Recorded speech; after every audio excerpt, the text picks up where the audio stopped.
Nah, legalkah perusahaan kita? Perusahaan kita adalah perusahaan yang legal. PTBS adalah perusahaan yang legal. Semua perizinan mulai dari pendirian sampai SUPL-nya pun ada. Bahkan Majelis Ulama Indonesia setelah mengkaji sistem usahanya, akhirnya Majelis Ulama Indonesia pun menyatakan bahwa sistem bisnis PTBS ini diperbolehkan. Sistem bisnisnya seperti apa? Nah, PTBS adalah perusahaan penjualan langsung. Ya, sebelumnya saya akan sampaikan lebih dulu alur distribusi produk dan promosi dalam sebuah perdagangan. Sebuah perusahaan ketika memproduksi satu produk, maka sebelum sampai kepada konsumen pasti melalui alur-alur distribusi. Ya, mulai dari distributor wilayah, daerah, kota, grosir, warung, baru setelah sampai warung konsumen baru bisa membelinya. Konsumen tidak akan bisa membeli ketika masih di distributornya.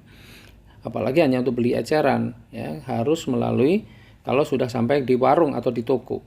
Nah, supaya konsumen membeli produk tersebut, maka konsumen perlu mendapatkan informasi. Dan untuk mendapatkan informasinya, maka konsumen perlu mendapatkan pemahaman tentang produk. Oleh karena itu, perusahaan melakukan apa yang namanya promosi.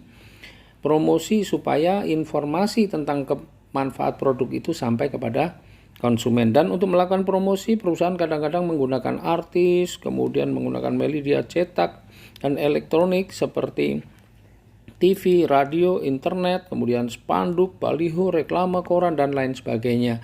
Dan biaya promosi serta distribusi itu bisa mencapai 40%-nya. Nah, karena PTBS ini adalah perusahaan perdagangan langsung, maka yang melakukan promosi dan distribusi adalah member-membernya atau mitra-mitranya. Maka anggaran yang 40% tadi dibayarkan kepada member-membernya, karena yang melakukan distribusi dan promosi adalah member-membernya atau mitra-mitranya.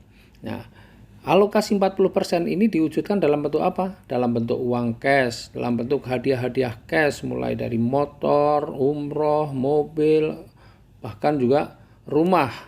Dan seperti apa pembagiannya nanti akan kita jelaskan dalam slide yang berikutnya.